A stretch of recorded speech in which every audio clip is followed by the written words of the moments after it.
আজকের ব্রেকিং নিউজে আমাদের সঙ্গে থাকার জন্য ধন্যবাদ। এটি আজকের খবরের 1 মিনিটের সারসংক্ষেপ। সুপ্রভাত এবং স্বাগত।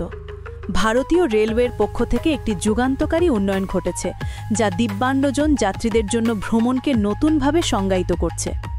প্রশ্ন হল, আমরা কি সত্যি অন্তর্ভুক্তিমূলক পরিবহনের এক নতুন যুগে প্রবেশ করেছি?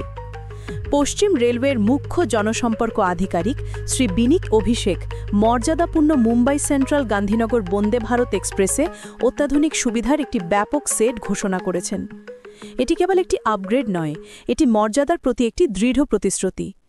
12 অক্টোবর 2015 তারিখে প্রেস রিলিজে প্রথম প্রকাশিত এই খবরটি সহজে প্রবেশাধিকারের ওপর দৃষ্টি নিবদ্ধ করে নতুন নকশার বিবরণ দেয়।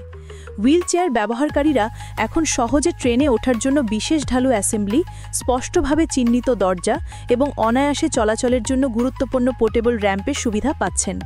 ভেতরে দিব্যাঙ্গজন লোগোসহ চিহ্নিত অতিরিক্ত জায়গাযুক্ত বিশেষ বসাস্থান তৈরি করা হয়েছে। কিন্তু উদ্ভাবন এখানেই থেমে যায়নি।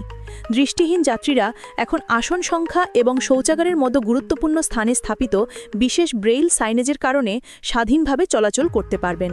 এটি একটি গেম চেঞ্জার। এর প্রভাব সুদূরপ্রসারী। একটি হাই স্পিড ট্রেনকে প্রিমিয়াম পরিষেবা থেকে সার্বজনীন অ্যাক্সেসিবিলিটির মডেলে রূপান্তরিত করা। মুম্বাই সেন্ট্রাল গান্ধীনগর বন্দে ভারত এক্সপ্রেস এখন প্রগতির আলোকবর্তিকা হিসেবে দাঁড়িয়েছে। ভারতীয় রেলওয়ে এগিয়ে চলেছে, নিশ্চিত করছে যে গতি এবং আরাম যেন প্রতিটি যাত্রী উপভোগ করতে পারে। একটি সংক্ষিপ্ত বিরতির পরে আমরা বিস্তারিত বিশ্লেষণ নিয়ে